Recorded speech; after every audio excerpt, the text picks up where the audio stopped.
Welcome to Fan for Racing Radio. I'm Fan for Racing Sharon, and over on this other side is Jay Huseman. Welcome to the show, Jay. Right, left. It's kind of like super speedway racing. I was on the right, now I'm on the left. You never know.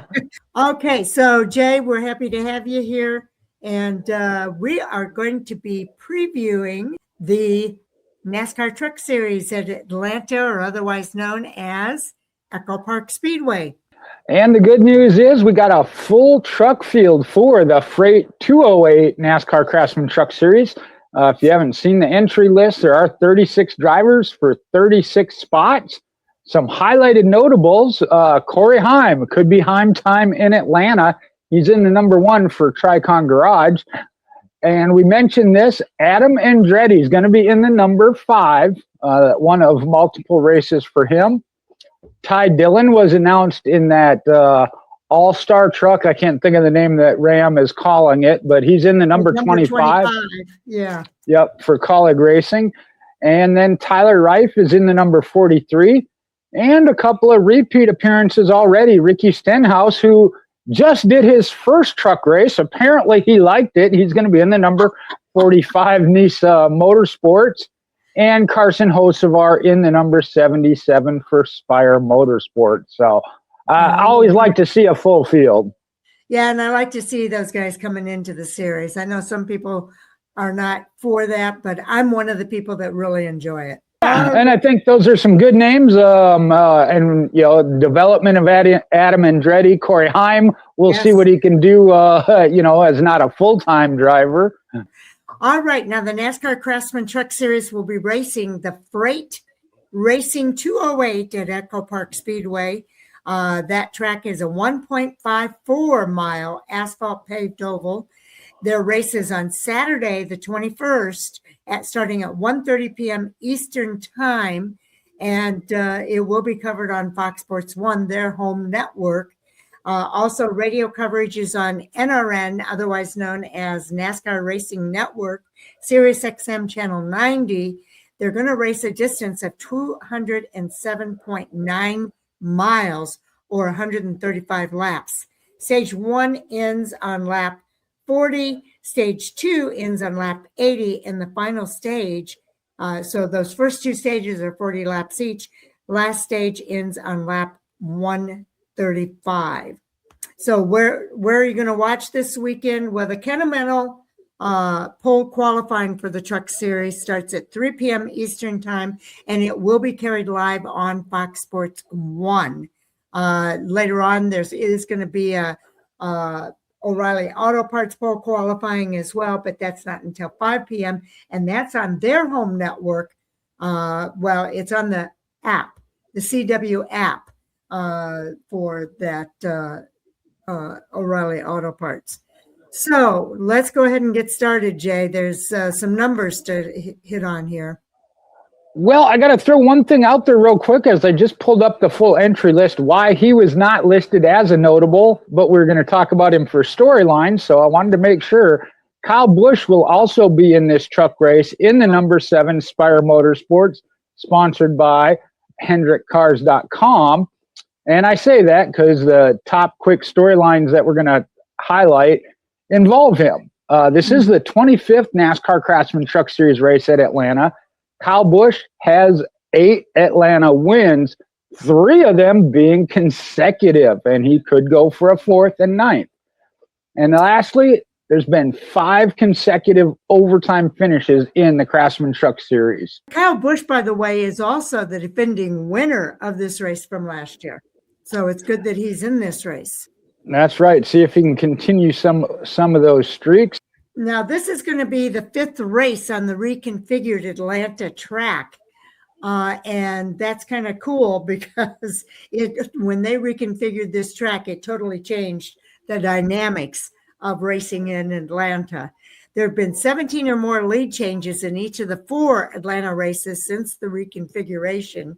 And the final lead change came in the last 7 laps in the last 4 Atlanta races. All 3 past winners on this Atlanta configuration are entered for the race on Saturday. Corey Heim won there in 22, Christian Eckes in 23, and I just mentioned Kyle Busch is the defending winner, but not only did he win last year, he won the year before in 24 as well. Then you got McAnally Hilgeman Racing has won both of the poles on the reconfigured Atlanta when time trials have been held, and Chevrolet won the last 3 Atlanta races. So some interesting stats there on the reconfigured Atlantic and how it's changed the dynamics there. Well, and we'll look at a couple other things. Sharon kind of hit the winners there of Corey Heim, Christian Eckes, and then Kyle Busch, all 3 being entered.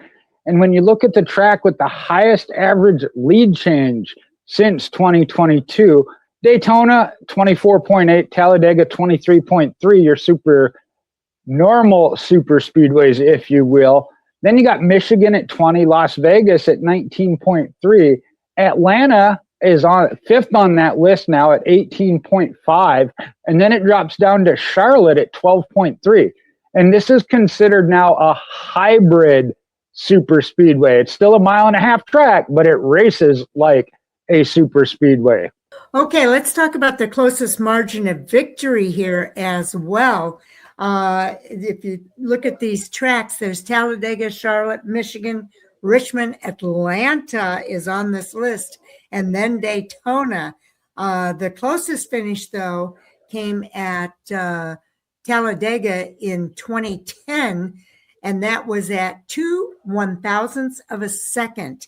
Charlotte comes in next, and they're actually tied with Michigan. Both of them are at 5/1000ths of a second. And then Richmond at 6/1000ths of a second. Atlanta in 2005 is at 8/1000ths of a second. And Daytona in 2020 was at 10/1000ths of a second.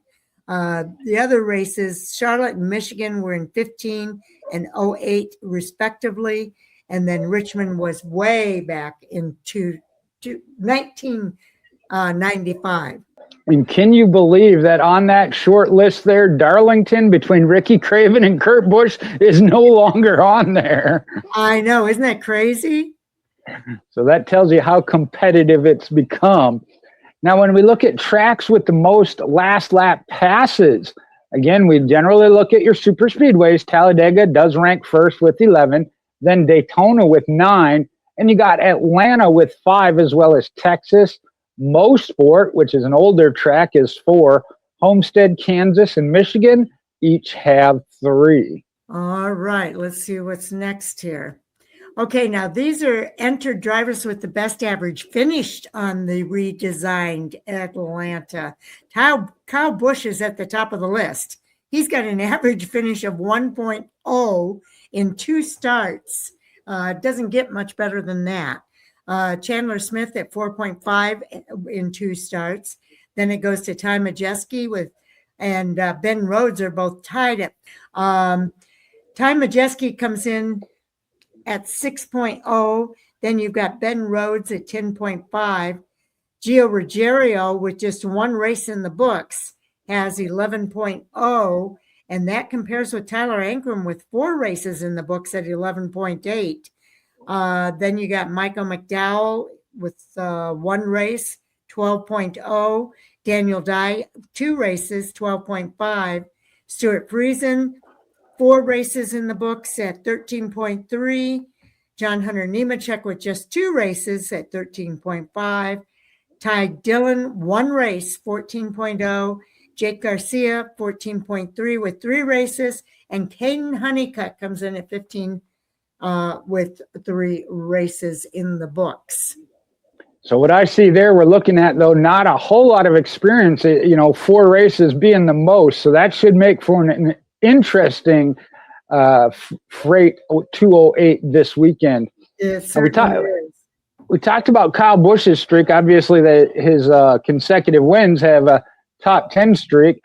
Him, Ty Majeski, Tyler Ankrum, and Caden Honeycutt all on a streak of 2 top 10 finishes. Now, when we looked at all active drafting style tracks, Ty Majeski ranks there with 4, and then is Caden Honeycutt and Tyler Ankrum with 3.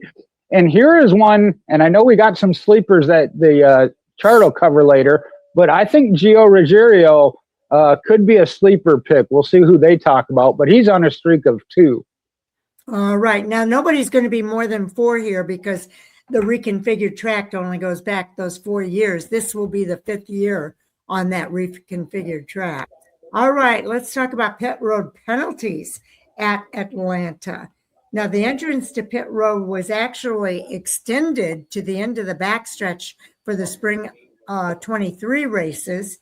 The 3,900 foot pit road is the longest of all tracks. So pit road speed is 90 miles an hour from the backstretch to the beginning of the traditional pit road. Pit road speed, of course, is 45 miles per hour for the remainder of pit road.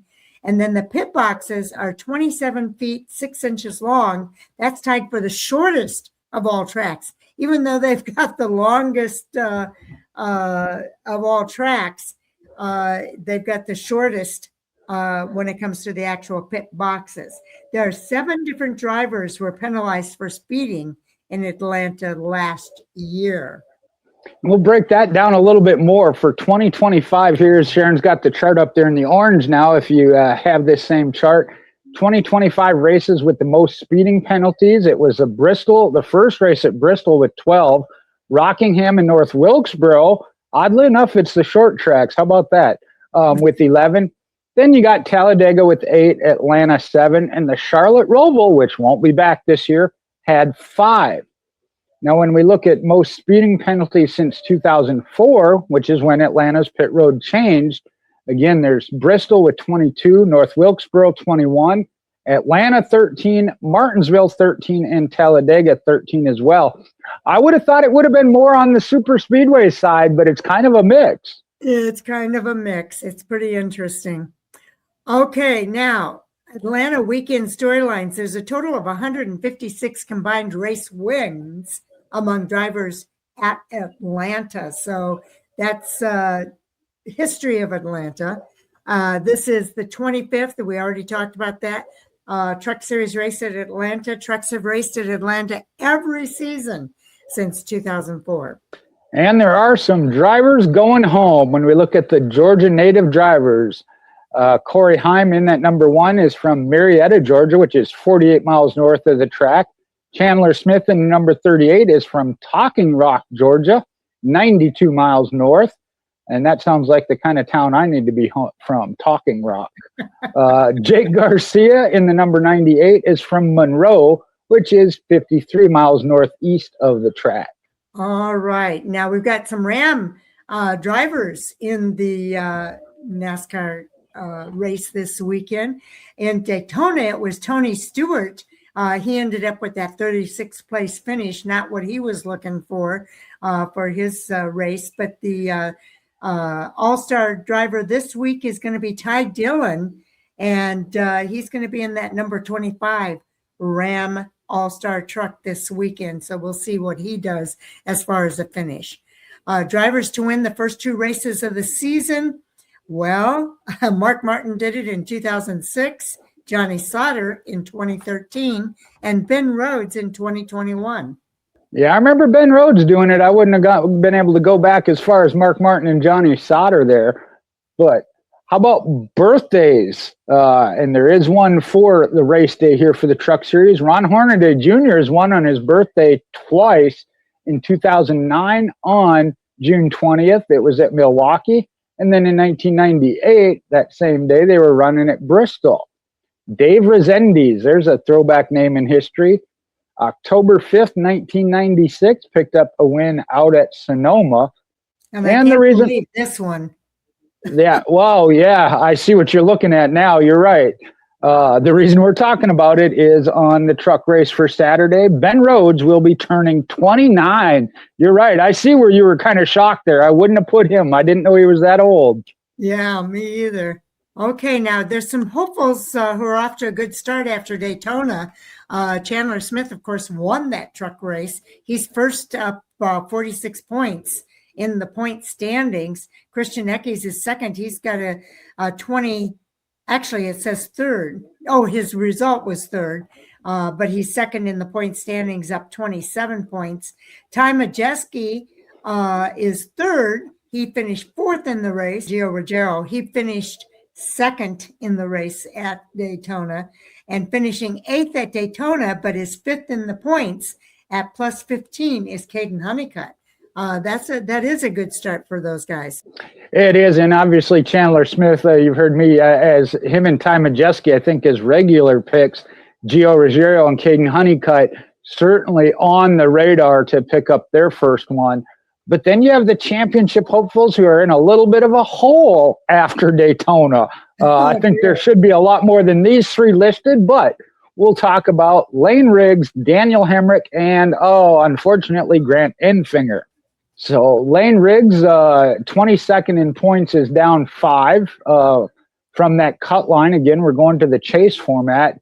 He was 31st after he suffered a flat tire on lap 74 under green.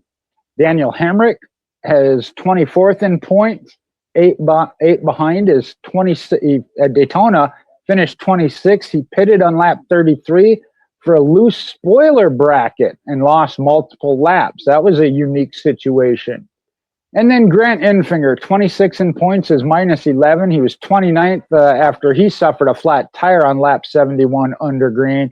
And at a super speedway, that is just absolutely disastrous for your day. But the good news is it's just one race, and there's a whole lot more to go. So we'll see what happens next. Now, there's some trends that are developing already. The last 5 drafting track races were won by different drivers. So if you haven't won on a drafting track yet, this could be your week. The last 5 Truck Series races have ended in overtime, the most consecutive overtime finishes all time in the Truck Series.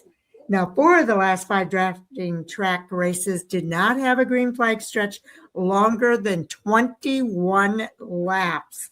That's amazing.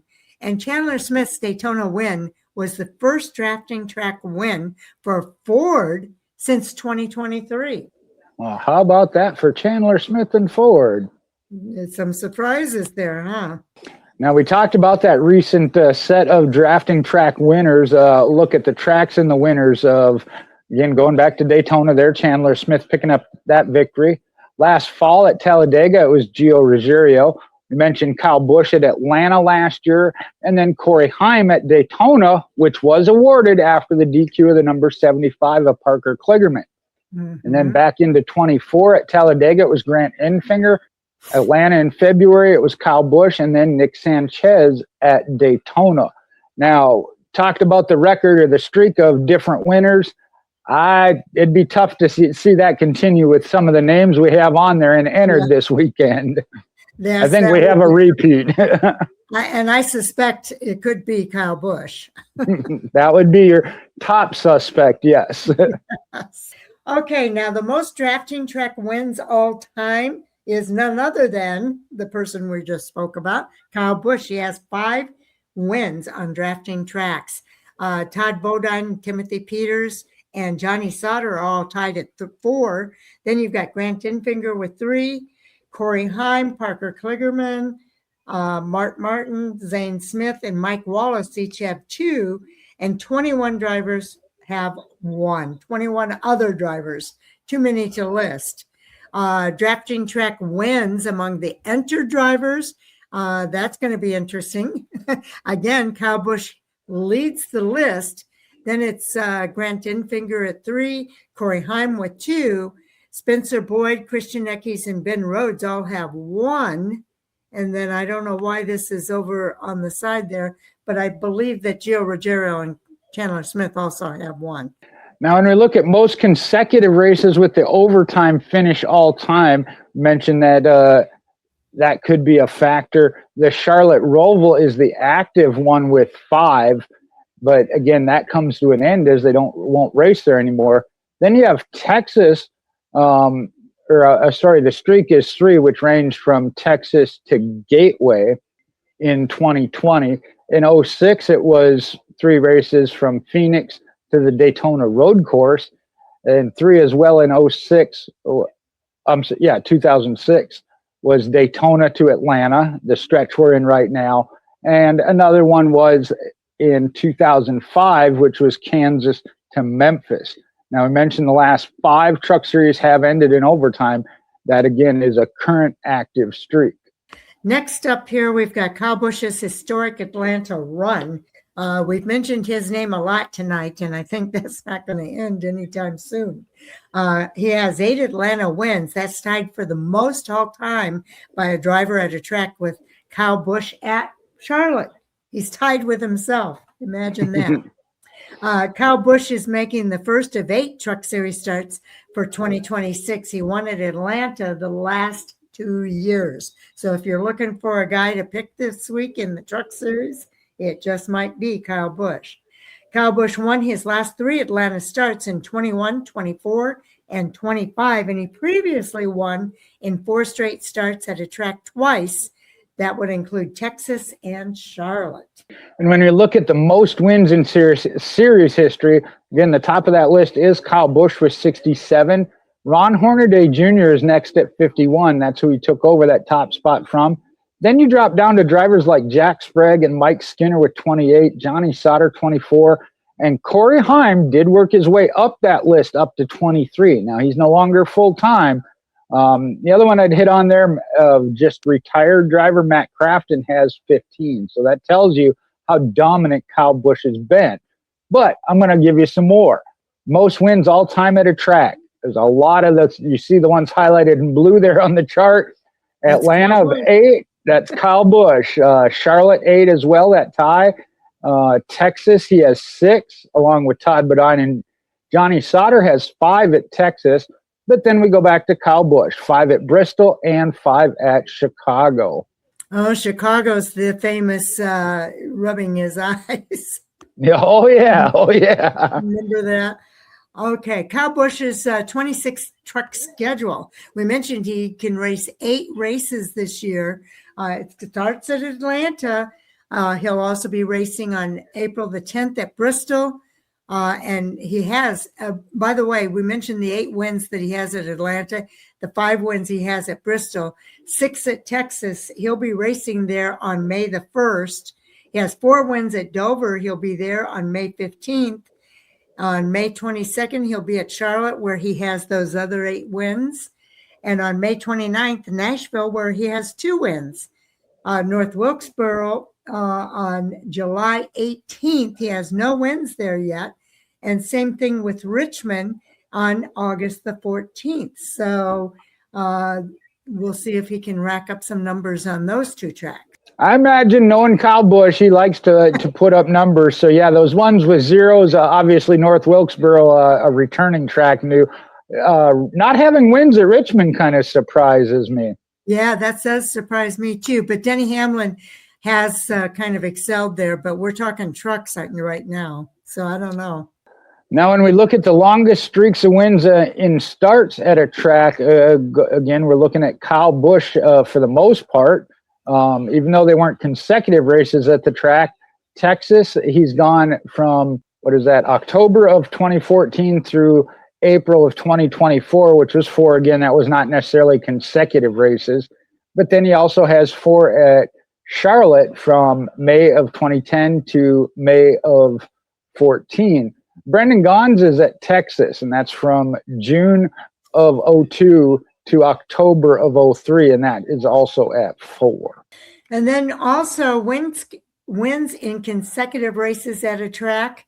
Brendan Gaughan's on this list at 4 at Texas, and Jay just gave you those stats there for him. Also, Johnny Sauter at Dover from June of 17 to May of 19. He has 3. Kyle Busch has 3 at New Hampshire. That's from September of 09 to September of 11. And then again at Bristol, Kyle Busch, August of 08 to September of 2010 with 3. And Johnny Benson Jr. at Milwaukee. Wow. June of 06 to June of 08, he has 3. Ted Musgrave in California, November of 01 to September of 03 at 3. And Jack Sprague at Phoenix, April of 1996 to April of 1997 with 3. And that would be the origination of the NASCAR Craftsman Truck Series. Yes, it is. Now, when we look at the highest win percentage among drivers with multiple wins, believe it or not, Kyle Busch is not at the top. Casey Kane, it is limited starts, 6 starts, 5 wins is an 83.3%. But look at Kyle Busch's line there, 180 starts and 67 wins. That's a 37.2.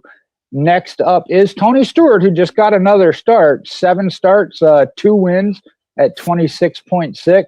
Mark Martin's on there at 28%, 25 starts. Corey Heim, and they're highlighted there because they are semi-active, I guess, if you will. Corey Heim at 89 starts, 23 wins, is a 25.8. That's still 1 out of every 4. The other drivers on the list here, William Byron, Kyle Larson, and Joey Logano, shows you the top talent for sure. Absolutely. And those highlighted drivers, Jay, are drivers that are racing this weekend. Okay, I said active. You're right. Actually, active this weekend. Yes. Okay, we mentioned that Adam Andretti is going to be making a Truck Series debut. Let's give you some of the background of him.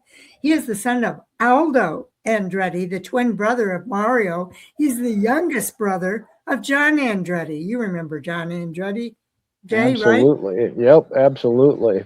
Okay, he first started racing in 1994 in a half-scale mini Cup Stock Car series with help from his brother John. He also raced in multiple series, including open wheel stock cars, sports cars, USF3, Indy Pro Series, the Indy NXT, and also the Speed World Challenge, NASCAR Elite Division Southwest Series, NASCAR Can-Am East Series, the NASCAR Canadian Series, the Stadium Super Trucks, and Trans Am TA2. He has 5 wins, in fact, in the Trans Am TA2 series, and finished second in the championship in 2014. He's making his Truck Series debut, and he is scheduled to run 4 races this year. And we said we didn't have it. Well, now we do. His 2026 schedule at EchoPark Speedway here on February 21st. And then turn around the next week. It'll be the Grand Prix of St. Petersburg on February 28th. And it looks like it's going to be road courses the rest of the way. Watkins Glen International will be May 8th. And then the Grand Prix of San Diego on June 19th. All right. So we'll look forward to seeing Adam in those races. Now, Mario Andretti's NASCAR history includes being father of Jeff, uncle of John, and grandfather of Marco. He has 14 Cup starts between 66 and 69, and he is a Daytona 500 winner going back to 1967. And his John Andretti, a lot of us that have been watching racing for a while will remember John Andretti. He's the nephew of Mario, the brother of Adam, and cousin of Jeff. He has 393 Cup starts between 93 and 2010. That includes 2 wins in July of 97 at Daytona and in April of 99 at Martinsville. He has 37, what's now known as the NASCAR O'Reilly Series, starts between 1998 and 2007 with a best finish of 5th, and at Watkins Glen in August of 06. He has 6 Truck Series starts between 2005 and 8. His best finish came at 4th in Las Vegas in September of 08. So some nice Andretti history there. It'll be nice to see an Andretti on track and this weekend, but there's more Andretti. There is, and the one thing, if correct me if I'm wrong, Sharon, is John Andretti not the first one to attempt the double, or was that Robbie Gordon? I don't remember which one of those was the first. Okay. I know he was one of the first anyway. Now, Jeff Andretti's NASCAR history, again, he's the son of Mario, cousin to John and Adam, uncle of Marco. He's got 3 NASCAR Craftsman Truck Series starts, and they came in 1999. His best finish of 30th was at Milwaukee in that year. And Marco, I talked a little bit about him on our preview show last week. The grandson of Mario, nephew of Jeff. He's got 1 NASCAR O'Reilly Series start, which was the Charlotte Roval in October of 2022, where he finished 36th. He had 8 Craftsman Truck Series starts between 2023 and 2024. His best finish was 18th, and that came in Miami in October of 23. Okay, here's a little bit of track info. Most lead changes in a race all time. Daytona headlines that at 32 lead changes going back to just this past weekend. It is, and you see it top. The rest of them were all Daytona as well. Well, out of the list, Daytona has 4, Talladega has 2, and it's pretty interesting to see some of these numbers on this list. And we've talked about Kyle Busch as a driver. Well, he drove for his own organizations. When you look at all-time wins by the organization, it is Kyle Busch Motorsports, what is now Spire Motorsports. They have 100 wins. RFK, less than 50% of that. They're at 50. And then Thor Sport Racing, right there, though, they got 48. They could catch up or tie RFK. GMS Racing with 45, and Kevin Harvick Incorporated at 43. Okay, and first-time winners in recent seasons. We've already got 2 first-time winners in this. Last season it was 2 first-time winners. 24, we had 3. If I go down the list here, the ones that had the highest are down here in 2019. There were 6 new-time winners, and then there's several here that have 5, going to 21, 20, and then 20, 17, 16, and 15. Those are your highest ones. Your lowest ones are 23 with just 1 first-time winner, as well as 2018 with 1. And I think that we might see that change. We've had some drivers like Kyle Busch and Corey Heim that have become dominant. Maybe we'll see more widespread this year. Yeah. We've talked about some good winning streaks. Unfortunately, the other side of that is winless streaks. Spencer Boyd currently on 134th race winless streak. I would not have had these next ones. Ben Rhodes is at 61, and Grant Enfinger at 28, as well as Ty Majeski at 26. That's unbelievable. That's amazing. All right, moving right along here. Corey Heim is back in the trucks this week. He had a record-setting season last year. Just incredible stats. 7 poles, 12 wins. That's the most all-time in a season in the Truck Series. He had 19 top 5s. That's the most all-time in a season. 21 top 10s. He led 1,627 laps, most all-time in a season. He's the only driver to lead a lap in every race of a season. That's incredible. 23 stage wins, most all-time in a season. He has been phenomenal. He has indeed. And when we look at his worst average finish by track of qualifying at least 2 starts, there are some drivers that would probably like to have these as their good. This is Corey Heim's bad. Darlington, 5 starts, a 16.6 average finish. Atlanta, he's got 4 starts, 15.3. Mid-Ohio, 2 starts, 13.5 average finish. Charlotte was 13 over 3 races. Talladega, 11 over 4. Tell me a driver wouldn't like to have an average finish of 11th at Talladega over 4 starts. I mean, come on. Or even 10th here. Yeah. Yep, Daytona, 10.8 over 4 starts. Yeah, that's pretty solid. Well, Corey Heim is off to a good start to compete against Kyle Busch. So let's take a look at that. Kyle Busch has won 37% of the Truck Series races that he's entered, compared to Corey Heim, who has won 25% of the races he's entered. So that's something to keep your eye on. And to compare them head to head here, Sharon, yep, Sharon's got it on the screen there. Again, when you look at 15 races each, the better finishes, it's Corey Heim 7, Kyle Busch 8. Wins, that favors Kyle Busch a little bit better, 5-3. The better finishes in the last 5, Heim obviously running more frequently full time, has that 3-2 over Kyle Busch. Better finishes in the last 10, though, straight up even, 5-5. Better finishes at Atlanta. Kyle dominates that one, even though it's 2-0. Corey Heim having none. All right, so that is it here for the NASCAR Truck Series preview. Any guesses on who you think's going to win, Jay? Yeah, see, it was your turn to talk. So, yeah, I know. I was thinking of how to phrase it, and I was going to say eliminate Kyle Busch, but no, you got to. I mean, you look at the odds, the stats, we've covered it. It certainly is going to be who can beat Kyle Busch. Yes. I think there are some drivers, and we talked about Corey Heim. I think that dynamic of Corey Heim, the key is he's going to be in the number 1, not the 11. So that's kind of an interesting dynamic to that. But I'm going to go up even further, and I want to see Chandler Smith on that list of win the first 2 races of a season. So I'm going to go with Chandler Smith, but I'm not putting any money on it because my money would go on Kyle Busch. Oh, yeah. The money would go on Kyle Busch, no doubt about it. Absolutely. He's won the last 2 races there. He wants to make it 3 in a row.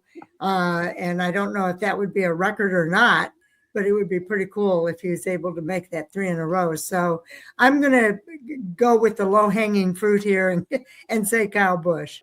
Yeah, and I can't even make fun of that because, like I said, if I were putting money on it, that is absolutely where the money would go, would be Kyle Busch. Absolutely. All right. Anything more that you want to mention before we move on here, Jay? I do. When we're looking at that chart of first-time winners, I think that this year, I think we will see more of that just based on the fact Corey Heim isn't full-time. Kyle Busch is restricted to the 8 starts, although he is maximizing that. I really look forward to this 2026 NASCAR Craftsman Truck Series. I think we're in for an interesting season. I can't disagree with any of that. I think it's going to be a lot of fun to watch. All right, but do watch for more coming soon from Bamper Racing Radio. Only 3 races this weekend at Atlanta with the Truck Series, the O'Reilly Auto Parts Series, as well as the NASCAR Cup Series. So we've got 1 down, 2 more to go. So watch for those coming up.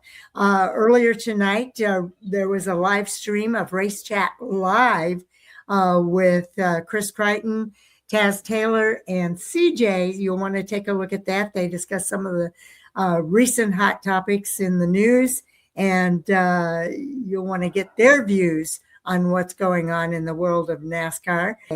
Taz Taylor and I are going to sit down and do the fantasy report to help you with your picks, your fantasy picks for this week at Atlanta.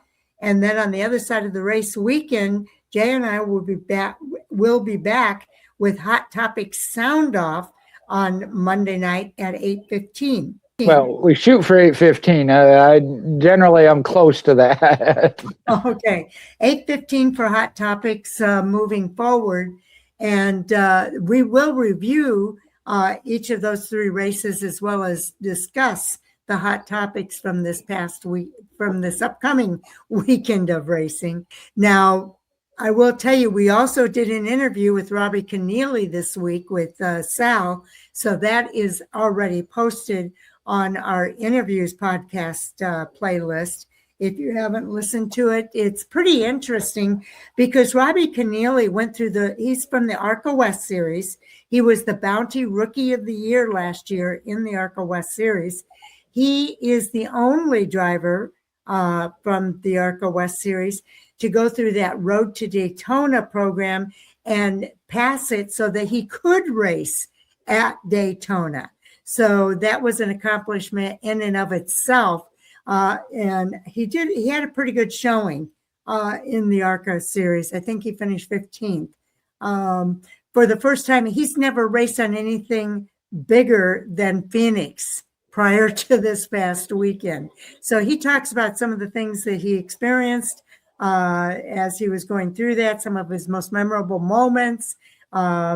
And, you know, the range of emotions goes from being kind of panicked to just the excitement of racing side by side with some of these drivers. So it's definitely worth the listen if you haven't listened to it. Most certainly is. And we got Sal Segala now, our photographer / interviewer. Yes, indeed. One thing that fans can look forward to is Sal and I have been talking about how we can make it happen where he can do some interviews at the track during the weekend. So hopefully we'll be able to manage that, and you'll be able to hear from drivers while they're at the track.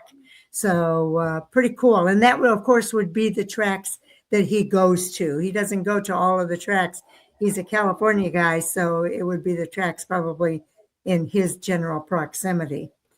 So, well, that'll be awesome. Looking forward to that. Yeah, that will be awesome. Also, we want to say thank you to everybody for tuning in. We do appreciate each and every one of you, and we hope you'll go along the ride with us throughout this season. Looking forward to it, as always. We'll see you in the next video, everybody.